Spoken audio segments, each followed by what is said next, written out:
আজকে সন্ধ্যা খাবারে বানিয়ে ফেললাম ফ্রেঞ্চ ফ্রাই। তো চলো গাইস শুরু করা যাক ভিডিওটি। So let's start the vlog. তো hello everyone, this is Mia Fashion, welcome back to my channel. তো গাইস আজকে আমরা তো ভিডিও শুরুতেই বলে দিয়েছি আজকে আমরা বানাতে চলেছি ফ্রেঞ্চ ফ্রাই। তো এখন আমরা ফ্রেঞ্চ ফ্রাই বানানোর প্রসেসিংটা শুরু করে দেব। তো প্রথমে আমরা কিছু আলু কেটে নিয়েছি ফ্রেঞ্চ ফ্রাই শেপে, তারপর সেগুলো এখন দিব মানে প্রথমে পানি দিয়ে নেব 2 কাপ। তো পানির পরিমাণ তোমরা যার যার মতো করে দিবা, যেমন ফ্রেঞ্চ ফ্রাই অনুযায়ী দিবা, আলুর পরিমাণ অনুযায়ী। তো আমি 2 কাপ দিয়ে দিয়েছি, আমার 2 কাপে লেগেছে। পরে এই তো তারপরে আমরা এখানে 2 মিনিট 3 মিনিট এমন গরম হয়ে আসার পরে একটু লবণ দিয়ে দেবো, পরে একটু নাড়চাড় করে পরে যখন বলক পেরে আসবে তখন আমরা আলুগুলো দিয়ে দিব এবং আলুগুলো আস্তে আস্তে হতে থাকবে। চুলার আঁচটা আর একটু বাড়িয়ে দিয়ে পরে আলুগুলো সিদ্ধ করে নেব তাড়াতাড়ি করলেও সমস্যা নাই, ধীরে ধীরে করলেও কাজটা একটু ভালো হয়। সব কাজই তো তোমরা জানো ধীরে ধীরে করলে ভালো হয়। তো তোমাদের সময় অনুযায়ী পরে এই তো আস্তে আস্তে করে একটু নাড়াচাড়া করে দেবো। পরে আলুগুলো যাতে একটির সাথে একটা, যেহেতু লবণ দিয়েছি লাগবে না একটির সাথে আরেকটা। পরে আমরা 2-3 মিনিট পরে আবার ফিরে আসছি। তো এই তো এখন আলুগুলো সিদ্ধ হয়ে গিয়েছে, একটু চেক করে নেব, তারপরে নামিয়ে নিব। তারপর এখন আমরা একটু লঙ্কার গুঁড়ো দিয়ে দেবো।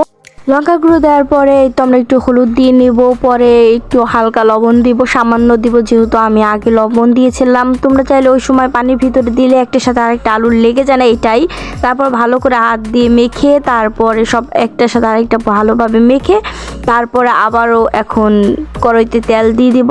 তারপর তেলটা একটু দিয়ে পরে তেলটা যখন গরম হয়ে আসবে, খেয়াল রাখতে হবে গরম হওয়ার আগে দিলে মানে আলুটা কড়াইয়ের সাথে লেগে যায়, সেজন্য আমাদের আগে তেলটা গরম করে নিতে হবে। তো এই তো আমি তেল দিয়ে দিয়েছি, এখন একটু গরম হওয়ার অপেক্ষায়, এখন গরম হলেই আমরা আলুগুলো দিয়ে দিব। তো এই তো কড়াই আর তেলটা গরম হয়ে গেছে, এখন আলুগুলো এক এক করে দিয়ে দিব ভালোভাবে, যেহেতু একটার সাথে আরেকটা যাতে না লেগে যায়।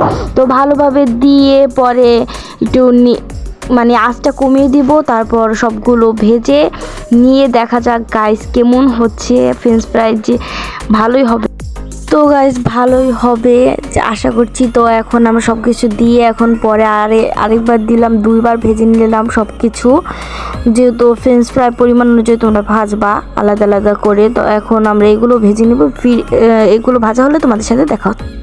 তো এই তো এখন আমরা সব কিছু নেড়ে চেড়ে পরে এই তো ভাজা প্রায় শেষের দিক দিয়েই, পরে এইগুলো ভেজে তারপরে তোমরা পরিবেশনের সময় বিভিন্ন যেমন টমেটো সস এবং বিভিন্ন তেঁতুলের চাটনি, তোমরা যে কোনো কিছু, তারপরে মেয়োনিজ এগুলো দিয়ে সার্ভ করতে পারো।